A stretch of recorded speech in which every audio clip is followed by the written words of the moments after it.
Muy buenos días, hermanos. Dios les bendiga abundantemente. Y como debemos recordar siempre que Dios nos ha bendecido a nosotros para ser nosotros hombres y mujeres de bendición para otros. Qué bueno que hoy podamos reunirnos una vez más como hermanos en Cristo Jesús, en un mismo sentir, en un mismo amor. Hoy vamos a desarrollar un tema que lleva por título No me voy a esconder. Lo encontramos en el libro de Génesis capítulo 3, versículo 8. A través de toda la historia que hemos conocido a través de la Biblia, se nos enseñan las consecuencias de la desobediencia. A veces creemos que hacemos la desobediencia y que no nos va a pasar absolutamente nada.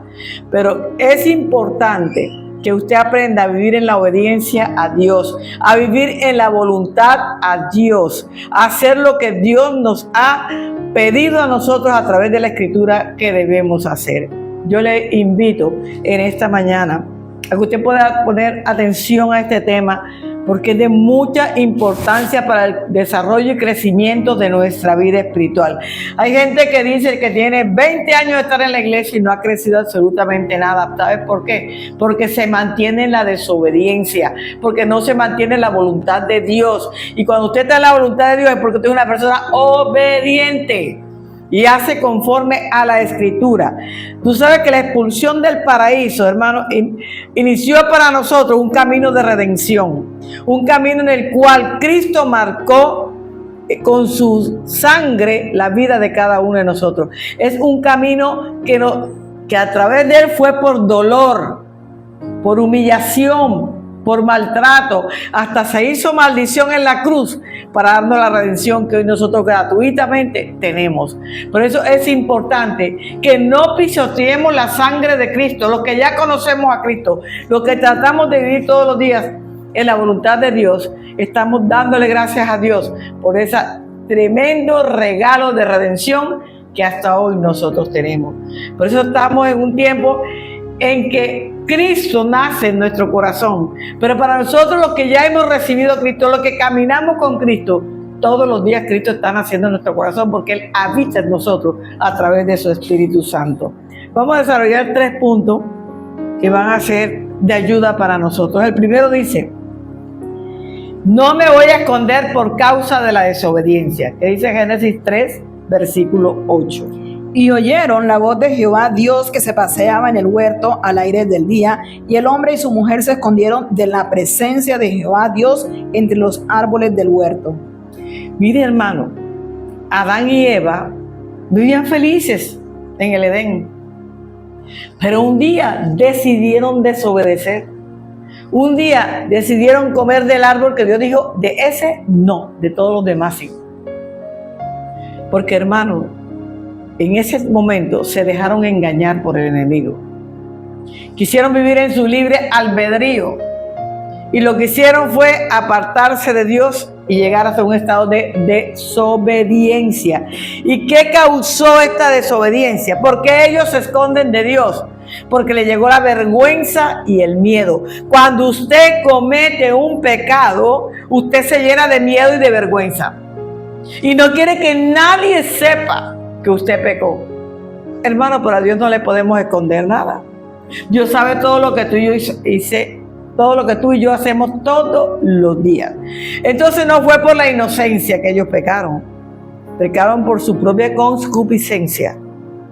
Porque puede decir: no, pero si ellos eran inocentes y no sabían nada, pero tenían el libre albedrío y por su propia concupiscencia ellos pecaron. ¿Qué hicieron? Vamos a intentar evadir a Dios. Vámonos a aquellos arbolitos que están allí, vamos a escondernos para que cuando Él pase no nos vea. Hermano, el ojo de Dios está en toda la tierra. ¿A dónde iré de ti?, dice la alabanza. Pero es verdad, ¿a dónde vas a ir?, dice también la palabra. ¿A dónde? Donde tú vayas, ahí está Dios. Porque Dios está en todas partes. Dios no necesita que esté en un solo lugar, porque ¿cómo haría Dios para manejar un mundo entero? Él está en todas partes. Entonces, no pudieron evadir a Dios. Ellos creyeron en su mente finita que lo podían hacer. Y vemos que esta es una acción, hermano, que contrasta con la anterior. ¿Cuándo te digo que la anterior? Porque la anterior era una relación de comunión con Dios. Yo todos los días iba donde ellos, caminaba por el Edén, hablaba con ellos, se comunicaban con ellos, tenía una comunión hermosa. Pero cuando llegó la desobediencia, se cortó todo. Cuando usted y yo caminamos con el Señor y cometemos una desobediencia, no tenemos cara para mirar a Dios.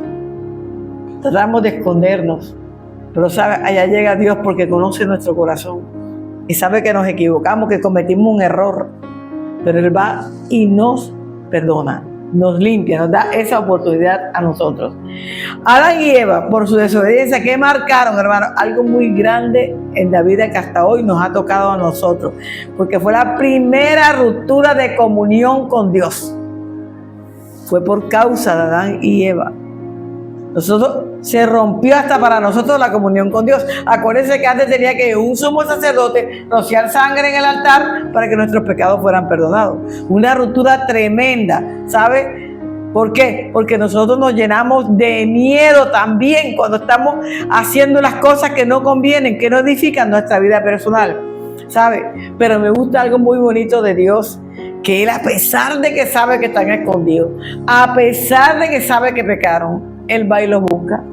Mira lo que dice la palabra, dice, ¿dónde estás? Él los estaba llamando y ellos no contestaban, porque el miedo no los dejaba contestar. Pero Dios le dice, ¿dónde estás? Génesis 3:9, mira lo que dice. Mas Jehová Dios llamó al hombre y le dijo, ¿dónde estás tú? ¿Dónde estás tú? Y todavía no se atrevían a salir de ahí, ¿sabe? Estaban bien escondiditos. No querían reaccionar ante lo que Dios les estaba preguntando. Escucharon, mas no respondieron.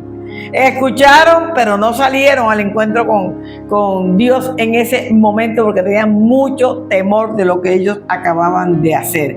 ¿Qué me está mostrando esto? Que Dios no era ignorante de donde ellos estaban, porque a Dios nadie se le puede esconder.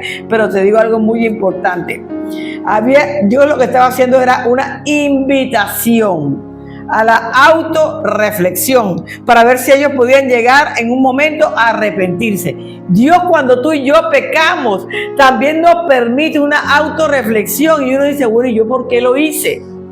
¿En qué momento yo accedí a caer en este error? ¿En qué momento yo pude caer en esta circunstancia tan dura?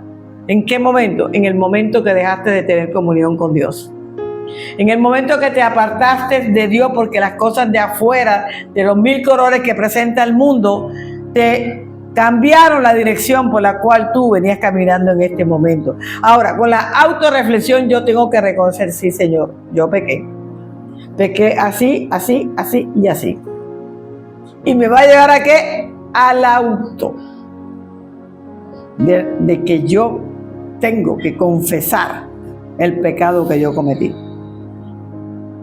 Cuando yo estoy autorreflexionando en mi vida, estoy reconociendo, estoy aceptando y estoy arrepintiéndome de lo que yo he hecho delante de la presencia del Señor.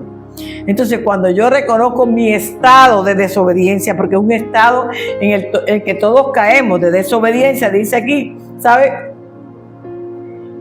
Cuando yo reconozco de verdad, hermano, cuando yo siento un dolor en mi alma por haberle fallado a Dios, entonces cuando va a llegar el arrepentimiento. Antes no va a llegar. Es un arrepentimiento que no está centrado en la realidad espiritual a la cual Dios te está llamando. Es efímero, así como llegó, así se fue. Y continúa en mi vida haciendo lo mismo. Entonces, te voy a decir algo. La desobediencia se vence con el arrepentimiento y la fe. Si usted no tiene arrepentimiento y fe, nunca va a vencer la desobediencia y va a ir de una y otra desobediencia en su vida. Y cuando usted restaura esta comunión con Dios, ¿verdad? Va a poner todas sus faltas delante de Dios, del pecado por el cual usted desobedeció. Entonces Dios viene el perdón genuino de parte de Dios y Él te va a abrir el camino para que tú vuelvas a tener comunión con Él.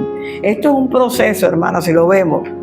Primero tengo yo que reconocer que pequé, aceptar que pequé, convencerme de que pequé contra Dios. Segundo, hermano, yo voy a arrepentirme delante de la presencia de Dios. Cuando esto sucede en mi vida, muchas bendiciones del cielo van a llegar en nosotros. Entonces, la desobediencia de nosotros los creyentes, porque nos estamos refiriendo ya a los creyentes, resalta algo muy importante: hemos perdido la inocencia. Cuando nosotros somos desobedientes, ya perdemos la inocencia con la cual nosotros hemos tenido desde que nacimos. Que en la medida que hemos ido creciendo, hay muchas cosas que van desapareciendo, pero en lo íntimo, en lo espiritual, ahí está todavía la inocencia que nosotros tenemos en la comunión con Dios. Entonces aparece la vergüenza, la culpa, la evasión, pero también dice aquí la Escritura, la iniciativa del hombre para buscar a Dios. Cuando ya todo esto ha ocurrido en mi vida, entonces va a haber algo que me toca, que me empuja a que yo busque la presencia de Dios en mi vida. ¿Sabes qué? Y vemos también, dice aquí la Escritura, que resalta la gracia de Dios hacia el mundo de los creyentes. La gracia de Dios es buscar al hombre caído para levantarlo, para restaurarlo, mostrándose el primer acto de fe en la historia del mundo. Mire cuántas cosas iniciaron en el paraíso. Desde el paraíso, Dios estaba mostrando su gracia para Adán y para Eva. Y hoy Dios muestra su gracia para nosotros también en este tiempo. Dios, en lugar de destruirlos, en lugar de insultarlos, en lugar de decirle tantas cosas que te he dado, te he tenido como rey, como reina, mira todo lo que ustedes han hecho aquí en el paraíso, dice que se presenta en un momento donde ellos se comunicaban todos los días para interactuar como lo hacían antes, con la paciencia, con la gracia, con el amor, para llegar hasta donde ellos y llevarlo. Esto es el principio del camino de la redención que hasta hoy a través de Cristo recibimos. Pero mire cómo fue Dios, fue interactuar con ellos, les brindó su amor, dice aquí la Escritura, tantas cosas que hizo Dios con ellos en el paraíso, que es lo mismo que Dios también hace con nosotros. Hoy en día, hermano, Dios nunca te va a querer destruir. Hay gente que dice que te va a perdonar Dios con tantos pecados que tienes. El amor y la misericordia de Dios es mayor que nuestras faltas y nuestros errores. Por eso Dios, así como tuvo misericordia y compasión de Adán y Eva, también tiene misericordia y compasión con nosotros para ayudarnos a salir adelante. ¿Cuál es la tendencia humana cuando uno se equivoca, cuando uno hace algo? O usted no se acuerda cuando era pequeñito que hacía algo malo y venía la mamá y sale corriendo a esconderse debajo de la cama, detrás de la puerta, para que la mamá no lo castigara. No pasó así, muchas veces nos pasó. ¿Por qué? Porque sabíamos que habíamos hecho algo malo. Entonces, cuando tú sabes que has hecho algo malo, vas y te escondes. Porque no quieres dar la cara, porque te da vergüenza del error que tienes, hermano. Pero Dios quería que ellos le respondieran. Aquí estamos, Dios, aquí estamos. Porque le dice, ¿por qué te escondiste? Para que ellos todavía dijeran, porque pecamos, por eso nos escondimos, no reconocieron. Yo creo que si ellos hubieran reconocido, yo creo, Dios no lo hubiera sacado del paraíso. Pero como no quisieron reconocer su desobediencia, Dios tuvo que sacarlo. Entonces, aquí vemos algo importante. Cuando Dios llama a Adán, porque Dios no llamó a Eva, Dios llamó a Adán. Porque la cabeza de la mujer es el hombre. Dios llamó a Adán. Y Adán dijo, ella es la culpable, no fui yo, imagínate tú. Adán todavía hace culpable a Dios. ¿Sabes qué le dijo a Adán? ¿Yo acaso te pedí esa mujer? Tú fuiste el que me diste esa mujer. Yo no te la pedí. ¿A quién le parece conocido todas estas formas de hablar? Y dice, y esta mujer fue más viva que él, que Adán. Y dijo, la serpiente me engañó. En vez de decir, ¿sabes qué? Yo pequé, yo no obedecí, yo no hice tu voluntad. No fueron aún capaces de reconocer el pecado. Y hay mucha gente en el mundo que vive de esta manera. No son capaces, son infieles y dicen, no, yo no estoy nada, yo me porto bien, hasta que se lo cogen pillado. Porque nada de lo que hagan en oculto quedará oculto, porque Dios todo lo sacará a la luz. Algún día se va a saber quién fuiste tú y qué fue lo que tú hiciste. Otra gente dice, lo que pasa es que ella me manipula. Lo que pasa es que ella no me deja hablar. Lo que pasa es que mi esposo no piensa en mí sino solamente en él y por eso yo no puedo. Hermano, esas son excusas que nosotros damos para no hacer la voluntad de Dios en nuestra vida. ¿Sabe? Te voy a dar un consejo. Tenemos que dejar de echarle la culpa a otro y reconocer nuestros propios errores. Dios establece claramente que la responsabilidad de la desobediencia es individual. Nadie paga por los pecados del otro. La Biblia lo dice, los hijos no pagarán por los pecados de los padres, ni los padres pagarán por los pecados de los hijos. Es individual. Yo no puedo transferirle mi culpa a mis hijos, ¿ya? Porque no es lo que Dios permite a través de la Escritura. Mis culpas son mis culpas y yo tengo que responder por cada una de ellas. Entonces, no transfiera la culpa. Hay gente que le transfiere, ¿por qué se acabó tu matrimonio? No, es que la mujer no me lavaba, no me planchaba y no me cocinaba, por eso yo, mentiroso. Porque uno no acaba una relación porque lave, planches o cocines. ¿Por qué no ayudaste a lavar? ¿Por qué no ayudaste a planchar? ¿Por qué no lavabas los platos?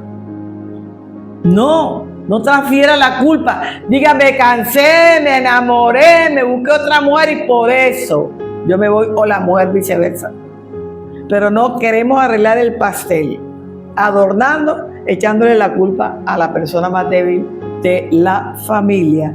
Entonces, hermano, el acto de esconderse es el resultado de la consecuencia del pecado. No se esconda, reconozca, vaya y pida perdón a Dios para que pueda tener una nueva relación con Dios. Antes, como te dije ahorita, de que Adán y Eva cayeran en el pecado, ellos vivían bien felices con el Señor en el paraíso. Lo tenían todo, no les faltaba nada. ¿Sabes qué es lo que pasa? Que nosotros cuando lo tenemos todo, cuando tenemos dinero, cuando tenemos muchas cosas, nos creemos los reyes del mundo. Y decimos, no necesitamos a Dios. ¿Para qué si lo tengo todo? Pero resulta que somos tan insensatos que en algún determinado momento tú vas a necesitar de Dios. ¿Y cómo vas a responderle a Dios cuando no le has dado el primer lugar a Dios? ¿Cómo quieres que Dios te responda cuando tú ni siquiera le has dicho, Señor, aquí estoy, ayúdame? Hermano, hay muchas cosas que tenemos que nosotros manejar en este mundo para no seguir creyendo que porque tenemos esa prosperidad, toda esa prosperidad viene de parte de Dios, porque lo primero que Dios te prospera es tu espíritu, tu alma. Primero lo que Dios te prospera es eso, y después vienen las añadiduras, lo dice claramente la palabra del Señor. Así que miremos, hermano, cómo estamos delante de la presencia de Dios. Cuando usted se esconde, hermano, como Adán y Eva, usted está reconociendo esa pérdida de sentimientos de identidad. O sea, ya cuando yo estoy en el pecado no me estoy identificando con Dios. Me estoy identificando con el enemigo. Mire qué distinto. Por eso yo tengo que saber en qué posición estoy en Cristo Jesús. Tengo que saber en qué posición estoy delante de la presencia del Señor. ¿Sabe? Porque si no, yo estoy rompiendo mi intimidad con Dios. El pecado rompe mi intimidad con Dios. El pecado me hace darle la espalda a Dios. El pecado me hace reconocer que para mí Dios no tiene el primer lugar en mi vida. ¿Sabes? Y muchas veces, hermano, nosotros nos comportamos de esta manera. Pero te voy a decir algo importante.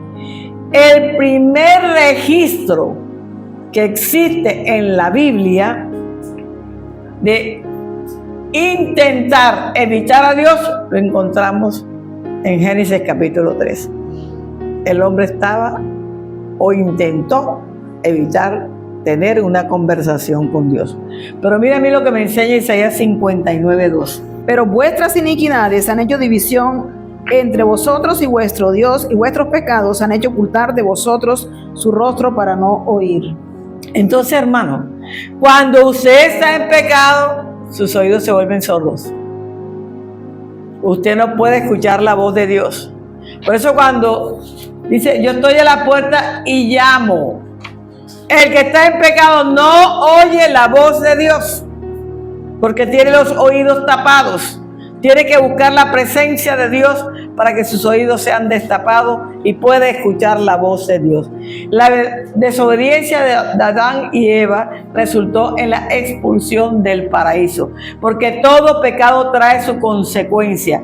Todo pecado trae una disciplina de Dios para ayudarte a formar y que puedas cambiar en tu vida. Además de eso, trajo la maldición para toda la tierra. Nosotros recibimos esa maldición, que nacimos con el pecado original. Mire, la desobediencia de Sansón lo llevó a perder la fuerza que Dios le dio por naturaleza, por ser nazareo. Ahora, Israel, un recorrido corto por el desierto, por desobediencia, duró 40 años y aún esa generación de los viejos no entró a la tierra prometida por desobediente. Saúl perdió su trono, ¿por qué? Porque se rebeló contra Dios y desobedeció al mandato que Dios le había dado. Nosotros ya hoy somos hijos de Dios, no podemos andar de desobediencia porque sabemos lo que Dios hace con nosotros cuando somos desobedientes. Entonces, ¿qué hace el pecado? Crea una barrera, crea un muro que no nos deja tener una comunión directa con Dios. Nos aleja de la comunión con Dios. Nos aparta de estar en la presencia del Señor. Porque estamos, ¿qué? En pecado. Hemos abierto una brecha con el Señor. No puede escucharnos, no podemos tener comunión con Dios, ¿sabe? ¿Y qué permite eso? Que el rostro de Dios se oculte de ti y de mí. Por eso una vez dice, ¿dónde está Dios que no te veo? Señor, ¿qué pasa en mi vida si te estoy pidiendo? Pero estás haciendo la voluntad de Dios. Te has apartado del pecado, porque es que no estamos acostumbrados a ser pedigüeños. Pide y pide y pide, pero ¿qué le damos a Dios? ¿Cómo le trabajamos a Dios, hermano? Yo quiero que hoy reflexionemos todos los que estamos escuchando esta prédica, porque necesitamos reflexionar y decir, Señor, me he equivocado en esto y esto, quiero cambiar mi vida, porque si quiero tener una comunión personal contigo, hermano. Entonces por eso Dios no escucha al pecador, y te lo voy a mostrar con la palabra en Juan 9:31. Y sabemos que Dios no oye a los pecadores, pero si alguno es temeroso de Dios y hace su voluntad, a ese oye. Cuando tú haces la voluntad de Dios, la sangre de Dios te limpia, dice aquí, te restaura, te permite acercarte a Dios, te permite tener comunión con Dios, hermano, porque te lleva al arrepentimiento. Entonces, si el pecador se arrepiente, Dios oye la oración y la responde de otra manera. Por eso te estoy diciendo una noticia muy buena, y es esta, que si hoy te arrepientes de tus pecados y vuelves en sí, busca la presencia de Dios, lo que tú le pidas, Él te va a escuchar y te va a responder. Antes, pega en el techo y se devuelve la oración. Cuando uno corrige su vida, entonces uno empieza a ir adelante, va a marchar conforme a la voluntad de Dios, y algo pasa en nosotros, y es que la culpa se desintegra en nuestra vida. Ya no tenemos más sentimientos de culpa, porque ya dimos el paso de fe, ya tenemos una relación con Dios, y esa culpa nos va a llevar a la responsabilidad que Dios nos ha pedido a nosotros en todo tiempo, y esta responsabilidad nos va a llevar al crecimiento espiritual. No nos podemos quedar estancados por la falta de obediencia a Dios, porque esa nos deja ahí estancados, como dice uno, en stand-by. Nos quedamos. ¿Por qué? Porque la desobediencia no es a Dios. Entonces, cuando yo empiezo a ser obediente, empiezo a crecer y a ser fortalecidos espiritualmente en la vida. Entonces, la culpa no solamente trae dolor en nuestra vida, sino un desenfoque. Nos desenfoca del lugar donde hemos estado buscando la presencia y el rostro de Dios. Mira lo que hace el Señor con una mujer en Juan 8, versículos 10 y 11. Estaba en un error grave. Todo el mundo la señaló, todo el mundo habló mal de ella, pero Dios le dijo, vete y no peques más. ¿Qué dice aquí? Enderezándose Jesús y no viendo a nadie sino a la mujer, le dijo, mujer, ¿dónde están los que te acusaban? ¿ninguno te condenó? Ella dijo, ninguno, Señor. Entonces Jesús le dijo, ni yo te condeno, vete y no peques más. ¿Qué pecador puede condenar a otro pecador? Déjeme decirle. Hay unos que se las dan. Sabemos la vida que están viviendo, pero te están señalando. Están hablando mal de ti a las espaldas. Óigame bien, eso se llama pecado. Cuando usted lo critican o cuando usted lo están juzgando, esa persona también está en pecado. Porque hay mucha gente que se cree santa, santa, santa y sigue todos los días juzgando a los demás. Así que yo le digo, hermano, hay que frenar la lengua, hay que pedirle perdón a Dios para poder tener una comunión con Dios. Vamos al segundo, dice, no me voy a esconder por miedo. Vámonos a Génesis 3, versículo 10. Y él respondió, oí tu voz en el huerto y tuve miedo, porque estaba desnudo y me escondí. Entonces, el miedo es una emoción, hermana, humana, natural. ¿Quién de aquí nunca ha tenido miedo?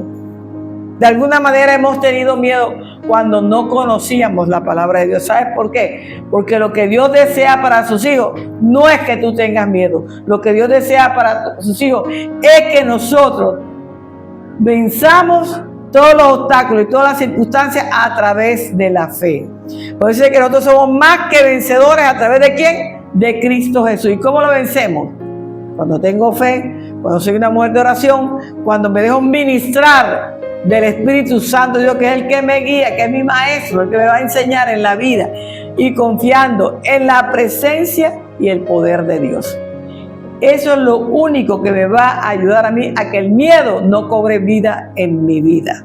Porque si no, hay gente que de miedo se come las uñas y no tiene ni uñas. Hay gente de miedo hay gente con miedo que se jala los cabellos y se quita. Se deja huecos en la cabeza tanto que se jala el cabello. Hay gente que de miedo se esconde debajo de la cama, se esconde dentro del closet porque tiene miedo.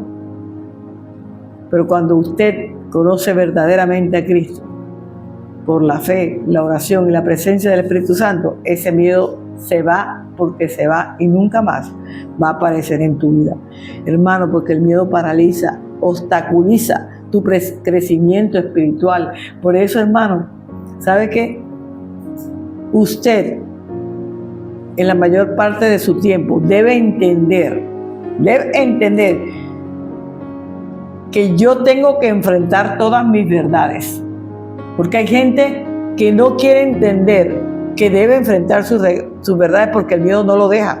No es que me da miedo que tal que al final vaya a descubrir algo que no me va a ayudar, que me va a preocupar de lo que es mi vida.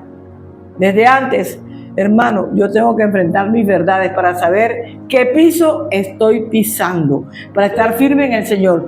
Mientras que el amor perfecto de Dios, al cual hemos sido llamados todos y que no nos cuesta nada porque es gratuito.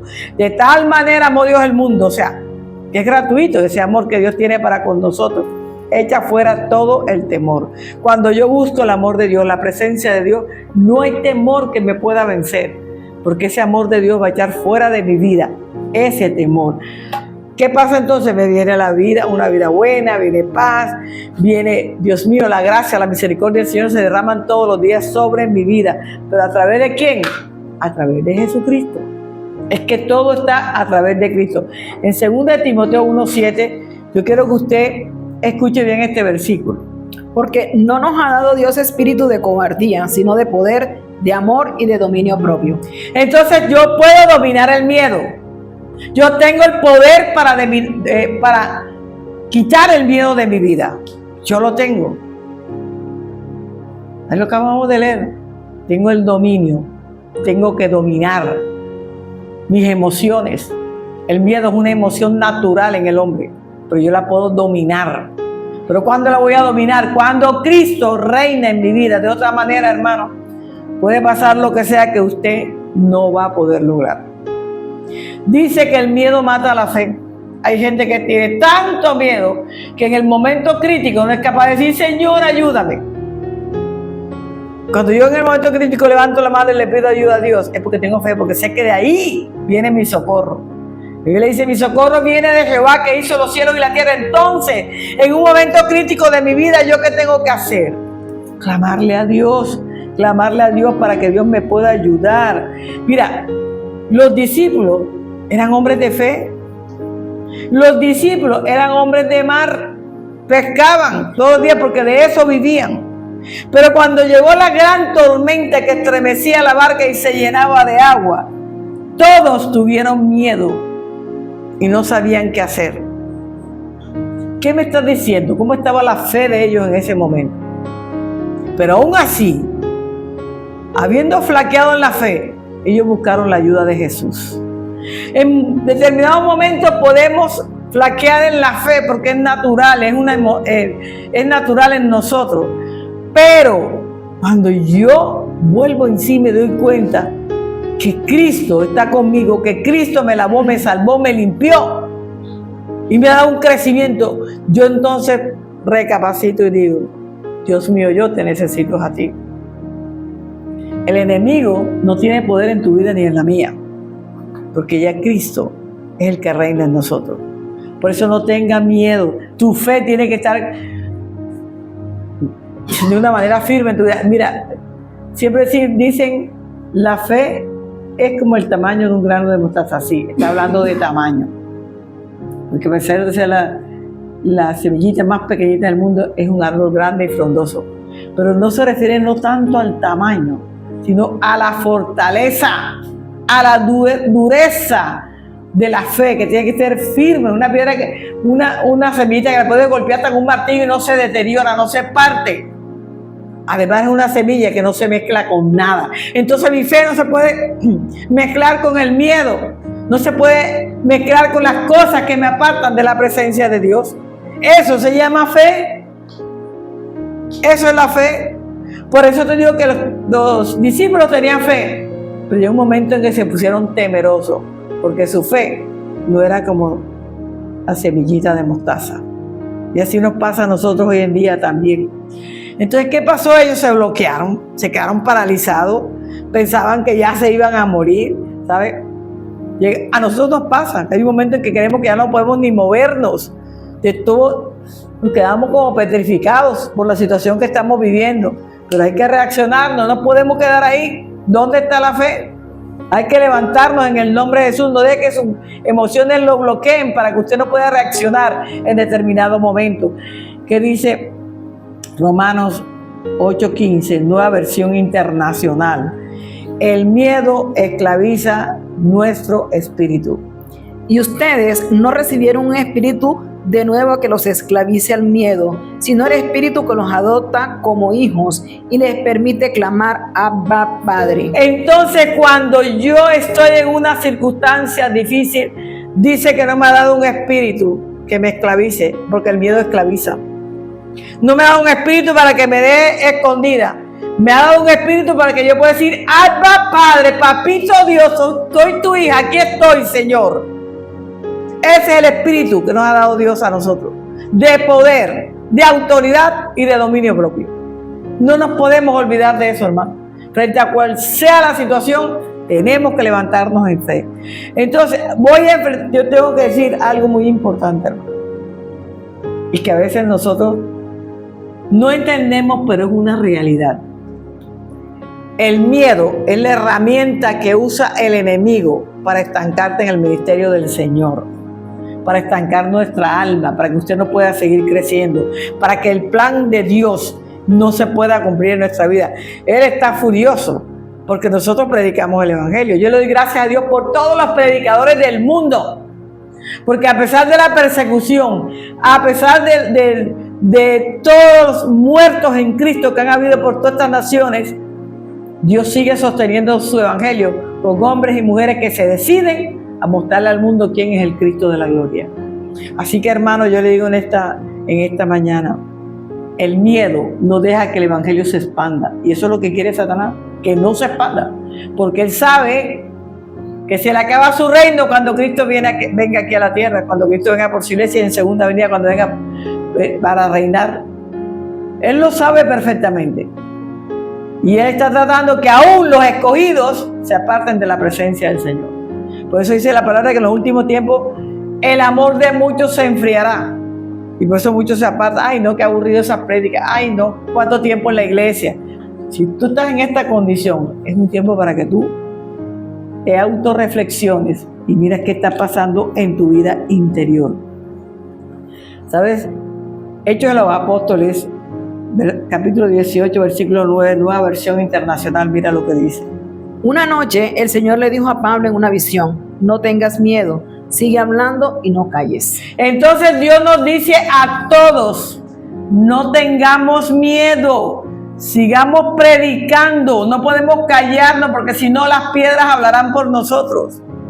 Es tiempo que el Evangelio llegue hasta el último rincón de la tierra. ¿Y quiénes son los llamados a hacerlo? Todos los que hemos sido escogidos por Dios para predicar el Evangelio. No crean que vayan sacerdotes, pastores, no. Todo el mundo, esa es la gran comisión. Y predicar el Evangelio y luego bautícenlo en el nombre del Padre, del Hijo y del Espíritu Santo de Dios. Es una orden para todos. Pero Dios, te voy a decir una cosa, Dios sí te va a ayudar a salir del miedo, hermano. Dios sí quiere que todo lo superes. No te sientas menos que otros, porque muchos hemos salido del miedo también, hermano.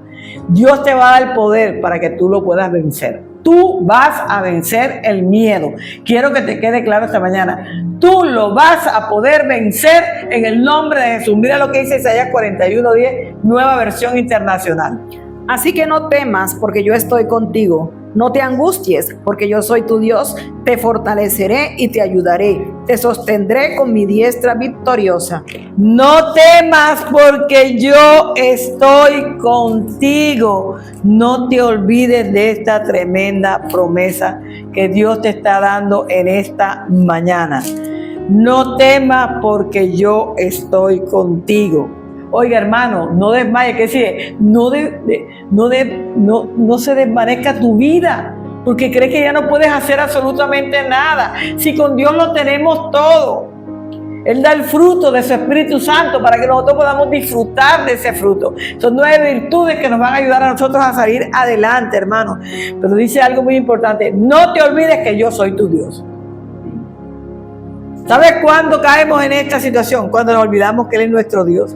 ¿Por qué? Porque Él nos da el esfuerzo para nosotros poder continuar. Y dice, no dice te voy a ayudar hoy, hermano, hoy nada más lo voy a ayudar. Siempre te voy a ayudar.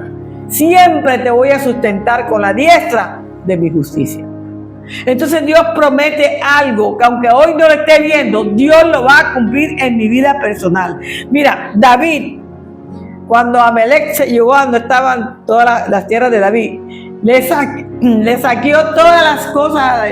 Se llevó a las mujeres, se llevó a los hijos, se llevó a los bueyes, a las vacas, a las ovejas, todo se lo llevó Amalek. Y el pueblo bravo con David, porque David estaba en otro lugar, y lo llaman y él regresa, y lo estaban amedrantando con apedrearlo. Y él en su momento crítico, en su momento de dolor, ¿a dónde acudió? ¿Dónde Dios? Señor, ayúdame. Él estaba afanado, él estaba preocupado, él estaba dolido. Si cuánto no había ayudado a ese pueblo, y por una circunstancia, el pueblo, eso pasa todavía a nosotros los pastores. Y nosotros estamos todo el tiempo orando por los siervos, bendiciendo a los siervos, ayudando a los siervos. Pero por cualquier mínima cosita, el siervo da la vuelta y se va. Y si no, que lo digan todos los pastores de todas las iglesias, se van. Porque son un pueblo desagradecido. Miren lo que eso viene de donde Israel, viene desde el paraíso. Pero cuando llegamos donde el Señor, tenemos que cortar eso en nuestra vida. Y empezar a ser agradecidos primero con Dios. Porque Dios es el primero que nos da a nosotros. Y a Él tenemos que agradecerle la vida y todo lo que somos a Dios. Entonces cuando Él le consulta a Dios, ¿lo sigo o no lo sigo? ¿Me quedo estático? ¿Qué hago, Señor? Y Dios le dijo, síguelos. Y Él recuperó todo. No perdió nada. Es más, hasta lo que ellos tenían se lo trajeron. Porque Dios cuando bendice, dice más del 100 por uno nos bendice Dios. Cuando nos lleva. Primero Samuel, capítulo 30, versículo 6 al 8, que dice: Y David se angustió mucho porque el pueblo hablaba de apedrearlo, pues todo el pueblo estaba en amargura de alma, cada uno por sus hijos y por sus hijas. Mas David se fortaleció en Jehová su Dios. Y dijo David al sacerdote Abiatar, hijo de Ahimelech: Yo te ruego que me acerques éfod, y Abiatar se acercó el éfod a David. Y David consultó a Jehová diciendo: ¿perseguiré a estos merodeadores? ¿Los podré alcanzar? Y él le dijo: síguelos, porque ciertamente los alcanzarás, y de cierto librarás a los cautivos. ¿Se da cuenta cómo Dios le prometió y Dios le cumplió? Lo que Dios te promete a ti y a mí, Dios lo va a cumplir. Hay cosas que aparecen en nuestra vida, hermano, como así le apareció aquí a David, que nosotros, dice aquí la Escritura, logramos vencer. ¿Él venció o no venció? Sí, la mano de Dios estaba con él. Pero vences cualquier circunstancia que se te presenta a ti en la vida, cualquier proceso, cualquier problema, pero no las destruyes por completo.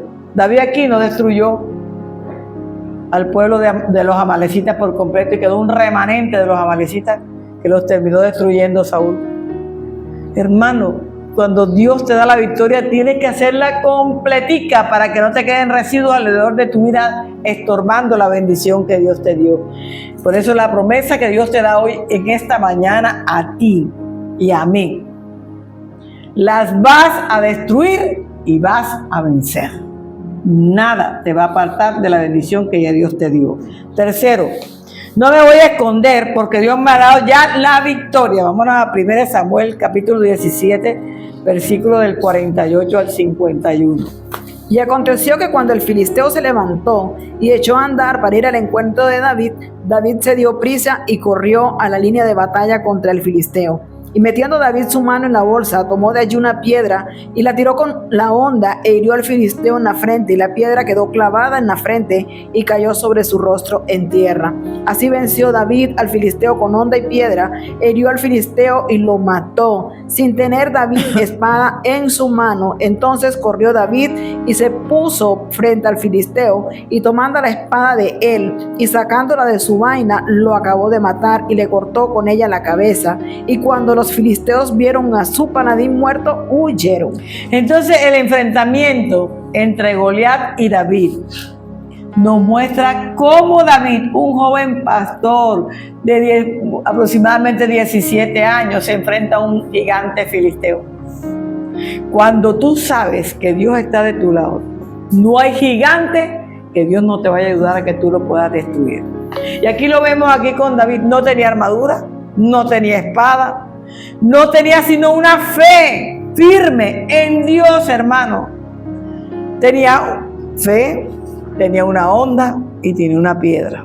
No tenía ni un tipo de arma sofisticada para poder matar al filisteo. ¿Qué está simbolizando? Que la victoria ya Dios se la había dado a David. La victoria contra el gigante ya era de David, porque Dios iba a mostrar su poder a través de David. Dios quiere mostrar su poder a través suyo, hermano.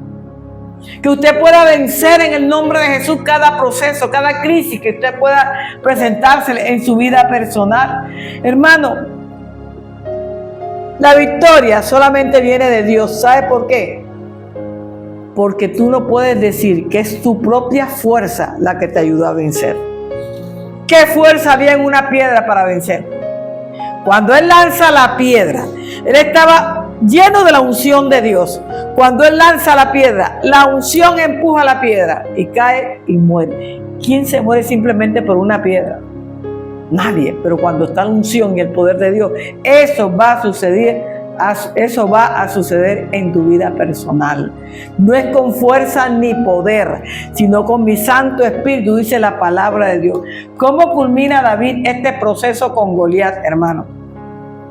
Le cortó la cabeza, lo selló y lo derrotó al filisteo para que nunca más volviera a perseguirlos, dándole ánimo a su pueblo para que se levantara, porque el pueblo estaba con miedo allá todos los días para atrás y el gigante para adelante, para adelante. ¿Quién dijo miedo cuando nuestro papá es el dueño de todo el universo? ¿Quién dijo miedo? David tomó la espada del gigante. ¿Sabes por qué la tomó? Para que nunca más se levantara y le enterró le quitó la cabeza al gigante. Tú sabes que estaba demostrando, simbolizando. Él le quitó la autoridad al enemigo y tomó la autoridad de Dios sobre su vida para poderlo lograr. Usted y yo le podemos quitar la autoridad que en algunos momentos le dejamos nosotros al enemigo, ¿sabes? Pero Dios te va a dar una promesa grande. Dios te va a dar poder para destruir todas las cosas que se levanten contra ti. Te lo repito, Dios te va a dar el poder para destruir todo aquello que se levante contra ti. Por un camino vienen y por 7 van a salir, pero la victoria es tuya. Cuando David peleó con el Goliat, ¿el resultado cuál fue? Esa victoria de David. Realmente la victoria no era de David, sino de Dios en David. Porque cuando tenemos victorias, es Dios que nos la está dando, esa victoria a nosotros. Ahora, si mataba al gigante, dice aquí la Escritura, era coronado como rey. Pero si no mataba al gigante y él moría, entonces él era un héroe, porque era un niño. La victoria se consuma. Todas las victorias tenemos que consumirlas. Cuando David tomó el arma del enemigo, ahí se consumió la verdadera victoria de David. ¿Sabes? Cuando tú tomas el poder del adversario, ya tú estás en victoria. De lo contrario, no va a pasar nada en tu vida personal. Entonces, ¿cómo yo puedo demostrarle al mundo la victoria de Dios en mi vida? Yo se la puedo mostrar al mundo por mis acciones, por las bendiciones que Dios le ha dado a mi vida. No es por cualquier fuerza física, hermano. No es por cualquier fuerza que usted haga para hacer alguna determinada situación de su vida. No es por ninguna armadura, porque ni fuerza ni armadura tenía tampoco, como la de Goliat. Pero Dios aún así le dio la victoria a David. Aún así fue vencedor. Entonces, ¿qué representan los gigantes en tu vida y en mi vida?